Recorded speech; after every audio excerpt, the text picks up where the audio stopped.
Perdana Menteri Israel Benjamin Netanyahu mengecam keras penembakan mematikan yang terjadi saat perayaan Hanukkah di Sydney, Australia, Minggu 14 Desember. Insiden tersebut berlangsung ketika warga Yahudi menggelar perayaan malam pertama Hanukkah di kawasan pantai Bondi. Netanyahu menyebut serangan itu sebagai tindakan pembunuhan yang dilakukan secara kejam dan terencana. Ia menilai meningkatnya antisemitisme di Australia berkaitan dengan sikap politik Canberra yang mendukung pengakuan negara Palestina. Netanyahu mengklaim telah memperingatkan Perdana Menteri Australia Anthony Albanese beberapa bulan sebelumnya mengenai dampak kebijakan tersebut. Menurut Netanyahu, dukungan terhadap Palestina justru mendorong kelompok ekstrem dan memicu kebencian terhadap komunitas Yahudi. Penembakan di pantai Bondi menewaskan sedikitnya 16 orang, sementara salah satu pelaku dilaporkan tewas di lokasi kejadian. Pejabat Australia menyatakan insiden itu sebagai serangan antisemit yang secara khusus menargetkan warga Yahudi. Perdana Menteri Anthony Albanese mengutuk keras serangan itu dan menyebut kekerasan itu tidak dapat diterima dalam masyarakat demokratis. Australia sebelumnya mengumumkan rencana pengakuan negara Palestina di Majelis Umum PBB pada September lalu, mengikuti langkah sejumlah negara barat.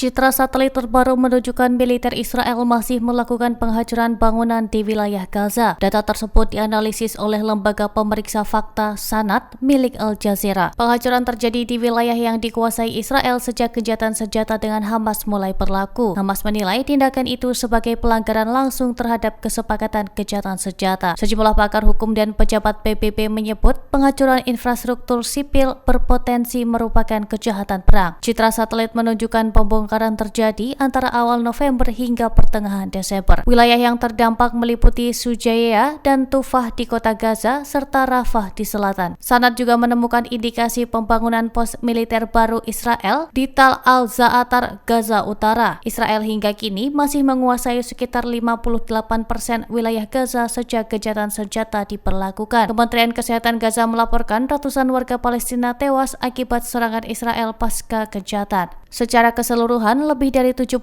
warga Palestina dilaporkan tewas sejak perang pecah pada Oktober 2023.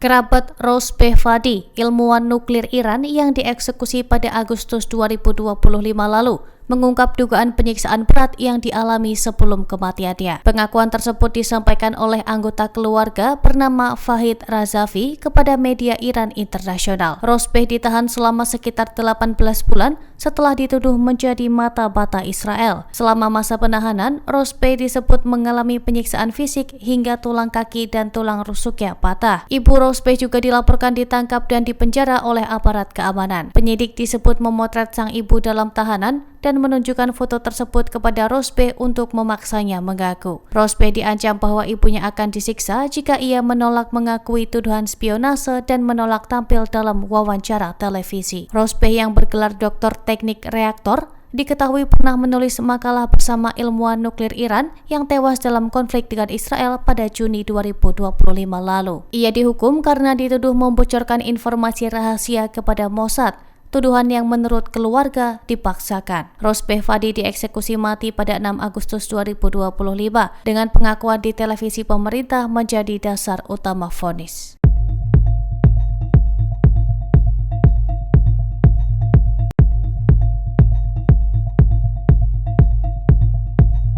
Pemerintah Suriah mengungkap identitas pelaku penembakan mematikan di Palmyra, Suriah Tengah. Pelaku diketahui merupakan anggota pasukan keamanan yang telah diputuskan untuk diberhentikan dari dinas. Keputusan pemecatan diambil karena yang bersangkutan dinilai terpapar paham ekstremisme. Namun proses administratif pemecatan belum sempat dijalankan saat serangan terjadi. Penembakan berlangsung ketika pertemuan militer antara Suriah dan Amerika Serikat sedang berlangsung. Tanpa peringatan, pelaku melepaskan tembakan ke arah personel Amerika Serikat. Serangan tersebut menewaskan 2 tentara Amerika dan 1 penerjemah sipil di lokasi kejadian. 3 personel militer Amerika lainnya dilaporkan mengalami luka-luka. Insiden ini memicu respon keras dari Washington. Pemerintah Suriah menyatakan akan memperketat pengawasan internal guna mencegah infiltrasi ekstremisme.